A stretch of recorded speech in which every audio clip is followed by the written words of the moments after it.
আব্দুল্লাহ ইবনে মাসউদ রাদিয়াল্লাহু তাআলা আনহু বর্ণিত বিশ্বনবী ফরমায় আল্লাহ কোন বান্দা যদি বলে আমি সাক্ষ্য দিচ্ছি আশহাদু আল্লা ইলাহা ইল্লাল্লাহ ওয়া আন্না মুহাম্মাদার রাসূলুল্লাহ আল্লাহ ছাড়া কোনো ইলাহ নাই মুহাম্মাদুর রাসূলুল্লাহ সাল্লাল্লাহু আলাইহি ওয়াসাল্লাম আল্লাহর রাসূল এই কথার স্বীকৃতি দিবে সাক্ষ্য যে ব্যক্তি দিবে ওই ব্যক্তিকে হত্যা করা বৈধ হবে না তবে তিনটি অপরাধের কারণে মানুষকে হত্যা করা বৈধ ফাঁসি দেওয়া বৈধ এক নাম্বার হলো আল্লাহর কোন বান্দা যদি তার ভাইকে অন্যায়ভাবে হত্যা করে দুই নম্বরে ওই বান্দা যদি বিবাহিত পুরুষ সত্ত্বেও জেনা করে তিন নম্বরে ওই ব্যক্তি যদি ইসলাম থেকে খারিজ হয়ে মুরতাদ হয়ে যায় এই তিনটি অপরাধ যদি করে তাহলে তার মৃত্যুদণ্ড দিতে পারবে আদালত শুধু দিতে পারবে না দেওয়াটা খরচ এই হলো আমি আপনাদের সামনে যা আয়াতে কারিমার হাদিস তেলাওয়াত করেছি তা বাংলা অনুবাদ মানুষ হত্যা এটা সবচেয়ে জঘন্যতম অপরাধ قال رسول الله صلى الله عليه وسلم আল্লাহর হাবিব সাল্লাল্লাহু আলাইহি ওয়াসাল্লাম ফরমান أول ما يقضي بينهم يوم القيامة في الدماء কিয়ামতের দিন আল্লাহ পাক সর্বপ্রথম মানুষ হত্যার বিচারটা আগে করবেন কিয়ামতের দিন আল্লাহ পাক সর্বপ্রথম কোন বিচার করবেন মানুষ হত্যা আরেকটি হাদিস শরীফে এসেছে বিশ্বনবী বলেছেন أول ما يحاسب به العبد يوم القيامة الصلاة কিয়ামতের দিন আল্লাহ পাক সর্বপ্রথম নামাজের হিসাব নেবেন কিসের হিসাব নামাজের তাহলে দুই ধরনের হয়ে গেল না এক হাদিস শরীফে হুজুর বললেন কিয়ামতের দিন সর্বপ্রথম মানুষ হত্যার বিচার করবেন আরেকটি হাদিস শরীফে হুজুর বললেন আসল ময়দানে সর্বপ্রথম নামাজের হিসাব হবে দুটোটাই সহিহ হাদিস দুটোটাই অত্যন্ত গুরুত্বপূর্ণ হাদিস এটা সমাধান হলো আল্লাহর হক হিসেবে আল্লাহ পাক সর্বপ্রথম নামাজের হিসাব নেবেন মানুষের হক হিসেবে মানুষের অধিকার হিসেবে সর্বপ্রথম মানুষ হত্যার বিচারটা আল্লাহ পাক করবেন বান্দার হক হিসেবে মানুষ হত্যার বিচার আগে করবেন আল্লাহর হকের মধ্যে সর্বপ্রথম নামাজের হিসাব আল্লাহ পাক নেবেন তাহলে কথা ক্লিয়ার হয়ে গেল ফৌজদারি অপরাধের ভিতরে জঘন্য অপরাধ মারাত্মক অপরাধ মস্ত বড় অপরাধ হলো মানুষ মানুষকে হত্যা করা তাহলে এটা হলো ফৌজদারি অপরাধ তাহলে অপরাধের ভিতরে সর্বপ্রথম যে অপরাধের বিচার হবে সেটা হলো মানুষ হত্যা ইবাদতের ভিতরে সর্বপ্রথম যে ইবাদতটার হিসাব নেবে সেটা হলো নামাজ তাহলে কি বুঝা গেল নামাজ ছাড়া যাবে না মানুষ হত্যার সাথে জড়িত হওয়া যাবে না ক্লিয়ার মানুষ হত্যার সাথে আকারে ইঙ্গিতে কোনোভাবে মানুষ হত্যার সাথে জড়িত হওয়া যাবে না আর কোনোভাবে নামাজ ছেড়ে দেওয়া যাবে না আল্লাহ রাব্বুল আলামিন সেই কথাটাই বললেন ওয়ালা ইয়াকুতুলুনান নাফসাল্লাতী হারামাল্লাহু ইল্লা বিল হাক্কি ওয়ালা ইয়াজনুন খবরদার রহমানের বান্দা যারা তোমরা মানুষ হত্যা করিও না আর জিনা ব্যভিচারে লিপ্ত হইও না 19 নম্বর পারা 4 নম্বর পৃষ্ঠার শেষ আয়াতের শেষ আয়াত 19 নম্বর পারা 4 নম্বর পৃষ্ঠার শেষ আয়াত সূরাতুল ফুরকান 47 নম্বর আয়াত 68 নম্বর আয়াত আবার বলছি 19 নম্বর পারা 4 নম্বর পৃষ্ঠা সূরাতুল ফুরকান 68 নম্বর আয়াত এই আয়াতে আল্লাহ পাক বলেন রহমানের বান্দা যারা হবে তারা 13টি অপরাধ করবে না তাদের বৈশিষ্ট্য হলো 13টি তার ভিতরে অন্যতম 2টি বৈশিষ্ট্য হলো তারা কি করবে না মানুষ হত্যা করবে না জিনার সাথে লিপ্ত হবে না জিনাটা একটা সামাজিক ব্যাধি এই অপরাধের কারণে, পরক্রিয়ার কারণে হত্যা হওয়ার অন্যতম একটা কারণ। বিভিন্ন কারণে হত্যা হয়, মানুষ হত্যার আরেকটি কারণ হলো এই পরক্রিয়া, এই জিনা। এজন্য আল্লাহ এটার সাথে একই আয়াতে, একই বাক্যে জিনার মানুষ হত্যার পরে জিনার কথা বলছে, যে রহমানের বান্দা তারা মানুষ হত্যা করবে না, জিনাও করবে না।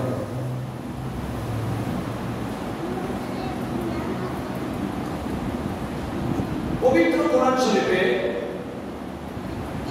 মানুষ হত্যার বিষয়ে অনেকগুলো আয়াত আল্লাহ পাক নাযিল করেছেন। আল্লাহ রাব্বুল আলামিন 2 নম্বর পারার 6 নম্বর পৃষ্ঠার প্রথম আয়াতে বলেন, ইয়া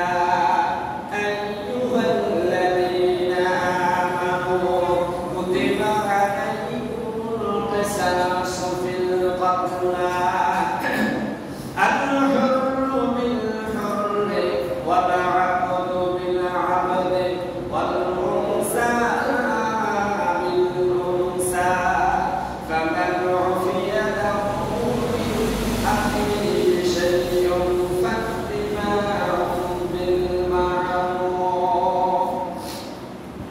আবহাওয়া চেঞ্জের কারণে বলা সাপোর্ট পায় না, যেন কষ্ট করে কথা বলতে। আল্লাহ রাব্বুল আলামিন বলেন, হে ইমানদাররা, ইয়া আইয়ুহাল্লাযীনা আমানু, হে ইমানদাররা, কুতিবা আলাইকুমুল কিসাস, তোমাদের উপর কিসাস নেওয়াটা ফরজ করা হয়েছে। কিসাস কি? কিসাস অর্থ হলো কিসাসের আবিধানিক অর্থ অনুকরণ করা, অনুসরণ করা, অনুরূপ, মত, সমান সমান। কিসাস এটা আরবি শব্দ, এর বাংলা অর্থ হলো অনুকরণ করা, অনুসরণ করা, অনুরূপ, সমান সমান, মত। বুঝছেন তো কথা? আল্লাহ পাক বলেন, হে ইমানদাররা, তোমাদের উপর কিসাস ফরজ করা হয়েছে।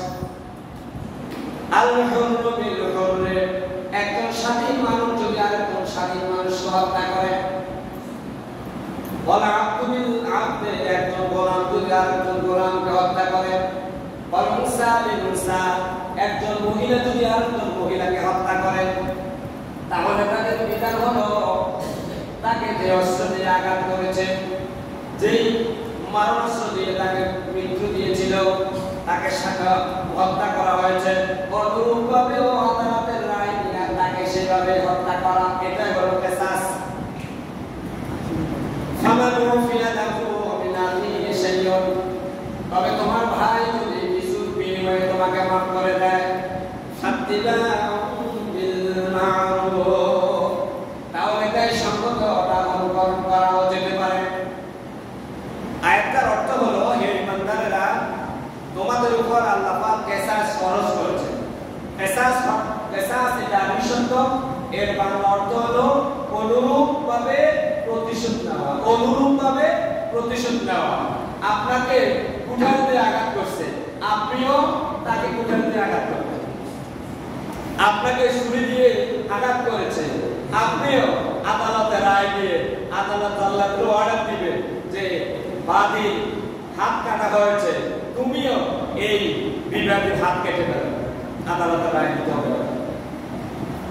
ফামান উফিয়া লাহু মিন আখিহি শাই'উন, তবে যদি তোমার ভাই মানে যাকে তুমি হত্যা করেছো, তার ভাই যদি তোমাকে যদি কিছু দিয়ত নিয়ে, রক্তপণ নিয়ে যদি মাফ করে দেয়, তাহলে সেটা উত্তম হতে পারে। এই বিষয়ে আলোচনা করতে হলে 2-4 দিন দরকার। তাহলে আপনি একজন মানুষকে হত্যা করবেন, তার আত্মীয় স্বজন আদালতে মামলা করবে, মামলা করার পরে আদালত সাক্ষী প্রমাণে যদি একথাই প্রমাণিত হয় আপনি তাকে দা দিয়ে অথবা বল্লম দিয়ে অথবা ছুরি দিয়ে আঘাত করেছেন, যার কারণে সে মারা গেছে, অনুরূপভাবে আদালত জল্লাদকে রায় দিবে যে এই লোকটাকেও অনুরূপভাবে সে তাকে হত্যা করেছে, তাকে যেই কায়দায়, যেই প্রক্রিয়ায়, যেভাবে হত্যা করেছে, তেমনি প্রক্রিয়ায়, তেমনি কায়দায় এই লোকটাকেও সমানভাবে কি করো, প্রাণদণ্ড দেওয়া হবে, মৃত্যু নিশ্চিত করা হবে। এটাকে বলা হয় কিসাস, সমান সমান, একটুও বেশ কম করা হবে না। তবে ফামান উফিয়া লাহু মিন আখিহি শাই'উন, আদালত একটা অপশন দিবে আল্লাহর আয়াত অনুযায়ী, যদি যাদের মানুষটা মারা গেল তারা যদি রক্তপণ নেয়, রক্তপণ হলো, আর আল্লাহ রাসূল বলেছেন 100 ওট সমপরিমাণ মুদ্রা অথবা 100 ওট তার রক্তের মূল্যের পরিমাণে তার আত্মীয়কে দিয়ে দেবে। যাকে মারা হয়েছে তার আত্মীয় স্বজন তার পরিবার পরিজনকে কি দিবে? 100 ওট, যদি তারা রাজি হয়। যাদের মানুষটা মারা গেল, সেই দলের মানুষটা মারা গেল, তারা যদি রাজি হয়, আপনারা যদি রাজি করতে পারেন, তারা যদি রাজি হয় তাহলে এই অপশন আছে। যদি রাজি না থাকে আদালত রায় দিবে সমান সমান সমান অস্ত্র দিয়ে, যত আঘাত দিয়ে ওকে মারা হয়েছে একেও সমানভাবে আঘাত করে মারা হবে। আশা করি বুঝছেন। এটাকে আরেকটু ক্লিয়ার করে বলি, কোন লোক যদি কোন মুসলমানকে বা অন্য কোন মানুষকে যদি গুলি করে হত্যা করে, আর একটা সাক্ষী প্রমাণ যদি নিশ্চিত হয় তাকে গুলি করে হত্যা করা হয়েছে, আদালত রায় দিবে ওই ব্যক্তিকেও গুলি করে হত্যা করে। তাহলে কম হবে না, বেশ হবে না। আল্লাহ রাসূল সাল্লাল্লাহু আলাইহি ওয়াসাল্লামের কাছে এক ইহুদি মহিলা আসলো, আসি বলল যে হুজুর, আপনি তো ইসলামের নবী, আমার এই মেয়েটাকে, আমার এই ছোট্ট একজন মেয়েটাকে আরেকজন ইহুদি পাথর দিয়ে পেতলা করে দিয়েছে। হুজুর সাল্লাল্লাহু আলাইহি ওয়াসাল্লাম অর্ডার দিলেন, মদিনা শরীফ, যেহেতু মদিনা শরীফে মুহাম্মদুর রাসূলুল্লাহ সাল্লাল্লাহু আলাইহি ওয়াসাল্লাম ছিলেন প্রেসিডেন্ট, মদিনায় নবগঠিত ইসলামী রাষ্ট্রের প্রেসিডেন্ট মুহাম্মদুর রাসূলুল্লাহ সাল্লাল্লাহু আলাইহি ওয়াসাল্লাম হুজুর রায় দিলেন যে অনুরূপভাবে তাকে পাথর দিয়ে তার মাথাটাও ফেট দিয়ে দিবে। এটা হলো কিসাস। 6 নম্বর পারা 14 নম্বর পৃষ্ঠা আল্লাহ পাক বললেন, ইন্নান নাফসা বিন নাফস ওয়াল আইনা বিল আইনি ওয়াল আনফা বিল আনফি ওয়াল উযুনা বিল উযুনি ওয়াস সিন্না বিস সিন্নি ওয়াল জুরুহা কিসাস ফামান তাসাদ্দাকা বিহি ফাহুয়া কাফারাতুন লাহ ওয়া মান লাম ইয়াহকুম বিমা আনজালাল্লাহ ফাউলাইকা হুমুল কাফিরুন। কেউ যদি তার বড় ভাইকে আঘাত দিয়ে হত্যা করে তাহলে অনুরূপভাবে তাকে হত্যা করা হবে, এটা হলো কিসাস। কোন ভাই যদি তার অপর ভাইয়ের চোখে আক্রমণ করে চোখ নিঃশেষ করে দেয়, আদালত অনুরূপভাবে তাকেও জল্লাদকে অর্ডার দিবে, আঘাত দিয়ে তার চক্ষু নষ্ট করে দেবে। কোন ভাই যদি তার অপর ভাইয়ের হাত কেটে ফেলে, আদালত রায় দিবে তার ওই যে আসামির হাতটা কাটার রায় দিবে। অর্থাৎ এক চুল কম করা যাবে না, বেশি করা যাবে। এটা হলো ইনসাফ। এটা কি ইনসাফ? এই ইনসাফটা যদি বাংলার জমিনে কায়েম হয়, একটা মানুষ আর বিগত আহত হবে না। এই ইনসাফটা দিছে কে? ইনসাফের অর্ডারটাকে দিছে আল্লাহ। কথা বলেন, কে দিছে? আল্লাহ। আল্লাহ দিছে। আল্লাহর চাইতে বড় রায়দাতা, সত্য সিদ্ধান্তদাতা পৃথিবীর আর কেউ কি আছে? নাই। তাহলে বিশ্বনবী জনাব মুহাম্মদুর রাসূলুল্লাহ সাল্লাল্লাহু আলাইহি ওয়াসাল্লাম বলেছেন যে কোন মানুষ মানুষকে হত্যা করবে না তিনটি অপরাধ ছাড়া। একটা অপরাধ হলো মানুষ যদি মানুষকে হত্যা করে তাহলে তার রায় হবে তাকে হত্যা করতে হবে। শুধু তাকে হত্যা করবে তা না, যে মানুষটি অন্য মানুষকে হত্যা করবে, মনে করেন আল্লাহর এক বান্দা কান বলে কারে বিপদে বাঁধে, মনে করেন একজন মানুষ হত্যা করলো, যাকে হত্যা করলো তার আত্মীয় স্বজন আদালতে মামলা করলো। মামলা করার পরে ইসলামী আদালত 3টা রায় দিবে। কয়টা? মানে তার জন্য 3টা রায় হবে। প্রথম রায় হলো সে বড় ধরনের পাপী হিসাবে ঘোষণা হবে, সে সবচাইতে জঘন্য একজন পাপী হিসাবে রায়ের প্রথম কলমে লেখা থাকবে, এই দেশের সবচাইতে বড় একজন পাপী। 2 নম্বরে রায়তে লেখা থাকবে যে এই লোকটা তার ভাইকে যেভাবে আঘাত করেছে হুবহু সেভাবে তাকে কি আঘাত করে মৃত্যু নিশ্চিত করবে। যদি ও মারা যায় এও মারা যাবে, ওর মৃত্যু নিশ্চিত করবে। 3 নম্বরে এই লোকটির আত্মীয় স্বজন যাকে মারা হয়েছে তার আত্মীয় স্বজন যদি চুক্তি করে যে ঠিক আছে আমার ভাই মারা গেছে, আমার ভাই পরিবারের পক্ষ থেকে তার স্ত্রী, তার ছেলে মেয়ে, তার মা, তার বোন, তার ভাই, আমরা সবাই সিদ্ধান্ত নিয়েছি যে আমরা তাদের সাথে এই লোকটির প্রাণ দণ্ড আমরা চাই না, আমাদেরকে যদি রক্তপণ দিয়ে দেয়। কিছু না, ইসলাম বলে দিয়েছে 100 কত? 100 ওটের যত দাম, 100 ওটের যত দাম। এই ক্ষেত্রে আবার ইখতিলাফি মাসালা আছে। ইখতিলাফি মাসালা হলো আল্লাহ রাসূলের জামানা 100 ওট দিয়ে যতটুকু সম্পদ অর্জন করা যেত তৎপরিমাণ সম্পদ অর্জন করতে বর্তমানে যত টাকা লাগে তত পরিমাণ টাকা লাগে। অথবা সবচাইতে নাদুষ্ট দোষ দরুদাতা 100 ওট কি দিবে? রক্তপণ স্বরূপ দিবে। কেন? যাকে হত্যা করছে তার আত্মীয়স্বজনকে, যদি তারা মেনে যায়। যদি না মানে তার ফাঁসির ওয়ার্ডার, মৃত্যুদণ্ড ওয়ার্ডার নিশ্চিত। 4 নম্বরে এই লোকটি তার পারিবারিক সম্পত্তির কোন অংশেই সে ওয়ারিস হবে না। তাহলে এই লোকটা ইসলামী আদালতে রায় হবে এই লোকটা বাংলাদেশের সবচেয়ে বড় একজন জঘন্য পাপী। 2 নম্বরে এই লোকটা ফাঁসি দণ্ড। 3 নম্বরে এই লোকটাকে যদি তার আত্মীয়স্বজন মাফ করে দেয় রক্তের পণ বিনিময় নিয়ে, সেটা হলো ভিন্ন কথা, কিন্তু তারা যদি না নেয় কোনো অসুবিধা নেই। 4 নম্বরে এই লোকটা কোন আত্মীয়স্বজনের কাছ থেকে ওয়ারিসি সম্পত্তি পাবে না, সে মিরাস থেকে বঞ্চিত হবে। তার অর্থ কি দাঁড়ালো? একজন লোক সে যাকে মারলো, আদালতের রায় আসার পরে এই লোকটা তার বাবার কাছ থেকে, মায়ের কাছ থেকে, ভাইয়ের কাছ থেকে, বোনের কাছ থেকে কোন ধরনের সম্পত্তি তো সে পাবে না, সে মারা গেল। তার ছেলে মেয়ে স্ত্রীরাও সম্পত্তি থেকে বঞ্চিত হলো। তার মানে সে অন্যের মারে পুরো পরিবার ধ্বংস করে গেল। এটা ইসলামী আদালতের রায়।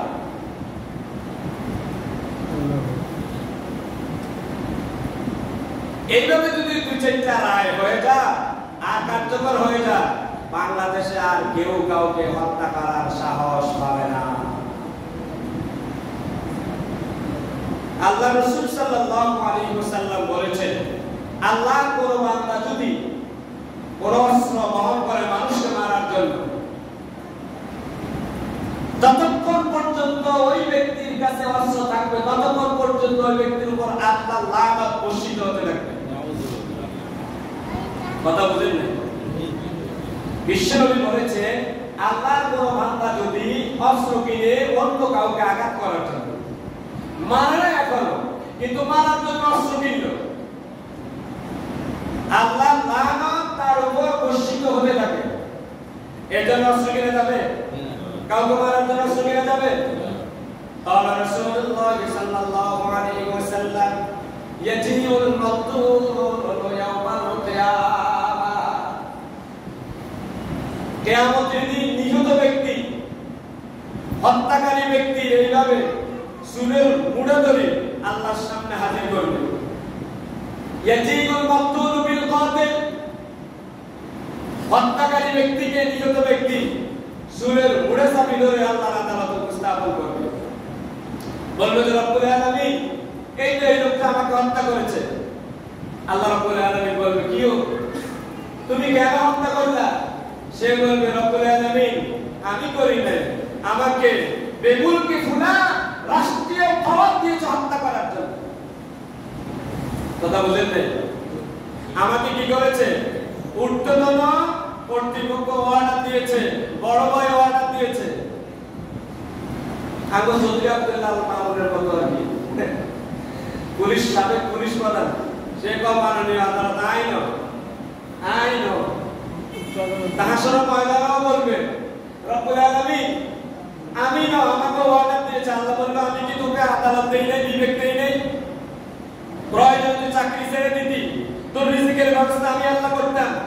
তোকে সৃষ্টি করার আগেই তো আমি তোর রিজিকের ব্যবস্থা করেছি। তুই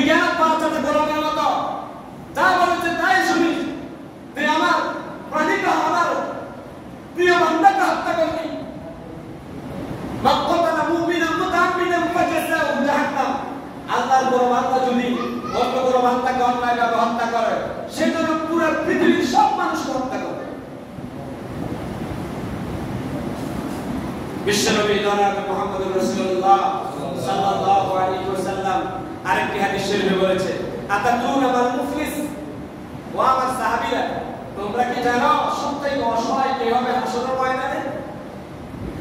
সাহাবায়ে কেরাম বললেন যে হুজুর, ইন্নাল মুফলিসা, নিশ্চয় অসহায় ওই ব্যক্তি, লা দিনারা ওয়ালা দিরহামা, যার কোনো দিনার নাই দিরহাম নাই। দিনার হলো স্বর্ণ মুদ্রা, দিরহাম হলো রৌপ্য মুদ্রা। হুজুরের জামানায় দুটি মুদ্রা প্রচলিত ছিল, একটা হলো স্বর্ণ মুদ্রা, একটা হলো রৌপ্য মুদ্রা। তো সাহাবায়ে কেরাম বললেন, হুজুর, লা দিনারা ওয়ালা দিরহামা, যার দিনার নাই দিরহাম নাই সে ব্যক্তি কি? অসহায়। আল্লাহ রাসূল বলেন, ইন্নাল মুফলিসা মিন উম্মতি মান ইয়াতি ইয়াওমাল কিয়ামাতি বিসালাতি ওয়া সিয়ামি ওয়া যাকাত। না, ও আমার সাহাবীরা, ব্যাপারটা এমন নয়। ব্যাপারটা হলো হাসরের ময়দানে আমার উম্মতের ভিতরে মানুষ নামাজের সওয়াব নিয়ে আসবে, বিসালাত নামাজের সওয়াব নিয়ে আসবে, ওয়া সিয়ামিন রোজার সওয়াব নিয়ে আসবে, ওয়া যাকাতিন যাকাতের সওয়াব নিয়ে আসবে। তো ওই যে আগের হাদিস শরীফে বললাম, যাকে হত্যা করা হলো, যাকে শহীদ করা হলো, সেই ব্যক্তি আল্লাহর আদালতে যখন মামলা করবে, ওই ব্যক্তিকে যখন ধরে নিয়ে আসবে, চুলের মুড়ে চাবি ধরে যখন নিয়ে আসবে, আনার পরে তার এক পাশে তার আমলগুলো দাঁড়াবে। কি দাঁড়াবে? যে নামাজ পড়ছে ভাই, হত্যা করলো, তাতে দাঁড়িয়ে নাই, মসজিদের আকাশ তুলে দেয়, বহু দেখছি মানুষকে মারি ফেলছে, মারার পরে এত বড় বুজুর্গ, ওরে বাবা বাবা, দাঁড়ি পাগড়ি হাতে তসবিহ, এরকম আছে না, টাটকা শয়তানে বলে। তো তার নামাজ আসবে, রোজা আসবে, যাকাত আসবে, এরপর আরো অন্যান্য মসজিদ বানাইছে, মসজিদের সওয়াব আসবে। আসার পরে রব্বুল আলামিন বলবে, কি রে তুই আমার এই বান্দাকে মারলি কেন? বলবে যে রব্বুল আলামিন, আমি তো মারি নাই, আমাকে মারার অর্ডার দিয়েছে। রব্বুল আলামিন বলবে, তোকে তো বিবেক দিলাম, এখন কি করবি? বলে আল্লাহ আপনি যা সিদ্ধান্ত দেন। রব্বুল আলামিন বলবে যে এই লোকটাকে যে মারছস, তোর নামাজ, রোজা, হজ, যাকাত সব কিছুর সওয়াব তারে দিবে। তারে দিয়ে দিব, যারে মারছে সে তাকে দিয়ে দেওয়া হবে। এরপরে আরেকজন আইলো রব্বুল আলামিন, এই লোকটি আমারে কি করছে? আমার ধন সম্পদ অন্যায়ভাবে নিয়ে গেছে। আসলে বাড়ি মারে না, তবে অস্ত্র ঠেকাইছে। অস্ত্র ঠেকায় কি করছে? টাকা লই গেছে। কি রে, এই লোকটি টাকা নিতে গেল, এখন কি করব? রব্বুল আলামিন আপনি যে অর্ডার দেন, দে তুই তো সারা জীবন কোরআন শরীফ পড়ছস, তার সওয়াব ফিরে দিতে। এইভাবে দেওয়ার পরে সব শেষ। এরপরেও আর তার ব্যাপারে যারা তো মামলা আছে তারা আসবে, কারণ সে ক্ষমতা পাইয়া দুই একজনকে মারছে। কথা কন, আর আমাদের লক্ষ্মীপুরে তো বহুত মানুষ করছে, কত মানুষকে গুম করছে। এটা কি রাজনৈতিক ওয়াজ না কোরআন শরীফের ওয়াজ? কথা বলেন, এটা কি রাজনৈতিক ওয়াজ না কোরআন শরীফের ওয়াজ? কোরআন শরীফের ওয়াজ না। এখন কারো গায়ে যদি লাগে দোষ কি আমার? না, আপনি আল্লাহরে ধরেন, আল্লাহ কিন্তু কোরআন শরীফের কথা কইছে। একজন মহিলা তার ব্লিডিং শুরু হয়ে গেছে, সে ফ্যাট চেয়েছিল, ফ্যাট তো দেয় নাই, তাকে উল্টা নির্যাতন করেছে। এখন এদের রায় কি? যদি বাংলাদেশে ইসলামী হুকুমত থাকতো তাহলে এদেরকেও সেই ওই গুম যেভাবে গুম করছিল ওই গুম করিয়ে নেয়, সেম ভাইও। ইনসাফ যদি এদেশে থাকতো। সৌদি আরব গিয়েছিলাম, একজন পুলিশ বিশাল একটা দুইটা শহর নিয়ন্ত্রণ করে, কারণ আইনটা প্রয়োগ আছে। 2015 সালে হোটেল আল মাহমার মক্কা নগরীতে আগুন লাগছে, 1 ঘন্টার ভিতরে রায়।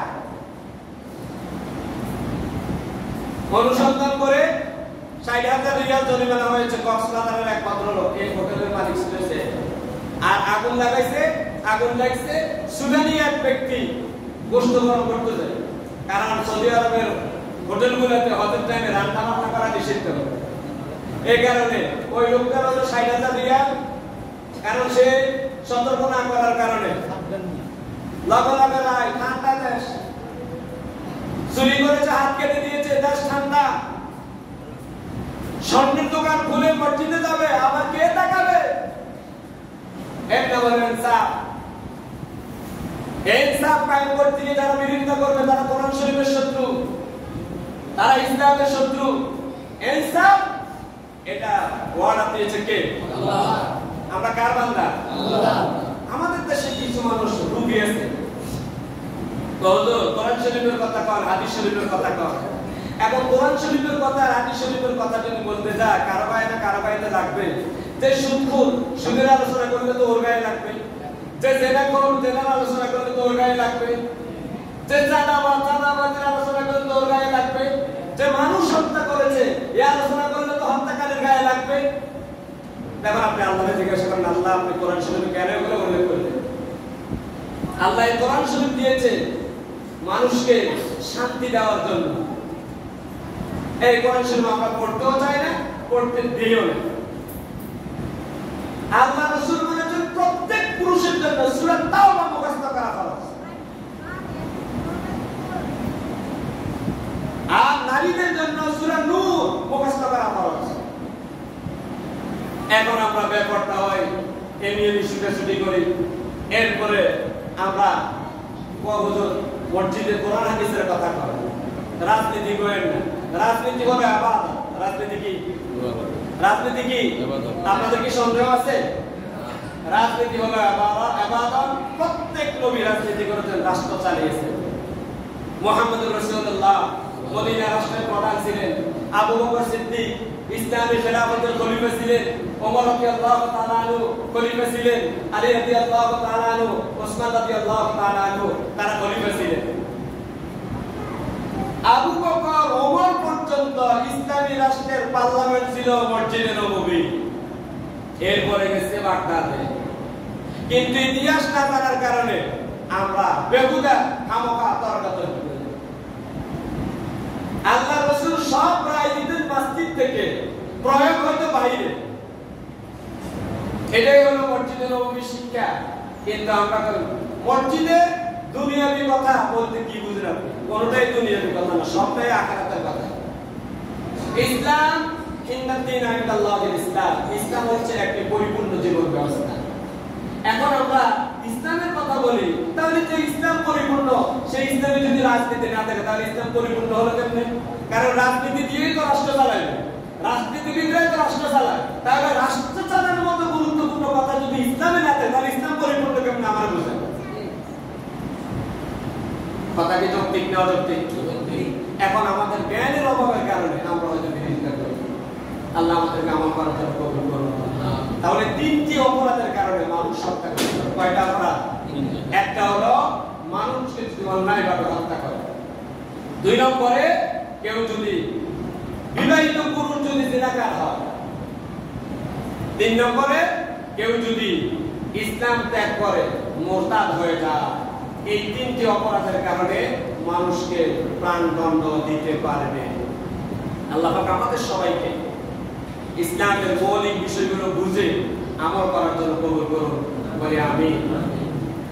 এই যে আমাদের দেশে এখন আরেকটা শুরু হয়েছে, ইসকন নামক আরেক জঙ্গি। এই ভারতের জঙ্গিরা রাষ্ট্র চালায়,